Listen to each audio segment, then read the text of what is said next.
প্রায় 2 বছরের রক্তক্ষয়ী যুদ্ধের পরও শান্তি অধরা গাজায়। হোয়াইট হাউস থেকে দেয়া হয়েছে ট্রাম্পের 20 দফা শান্তির প্রস্তাব, যেখানে রয়েছে তাৎক্ষণিক যুদ্ধবিরতি, বন্দি বিনিময়, ধাপে ধাপে ইসরায়েলি সেনা প্রত্যাহার, হামাসের নিরস্ত্রীকরণ ও আন্তর্জাতিক সংস্থার তত্ত্বাবধানে অন্তর্বর্তীকালীন সরকার গঠন।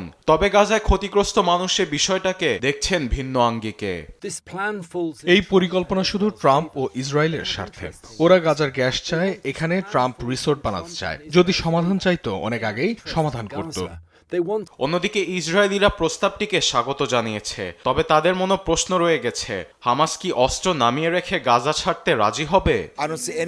আমাদের জন্য দারুণ দিন, ডান থেকে বাম সবাই একমত। তবে আসল প্রশ্ন, হামাস কি অস্ত্র ছেড়ে দেবে? এতদিন তো শুধু ক্ষমতা ধরে রাখতেই লড়েছে।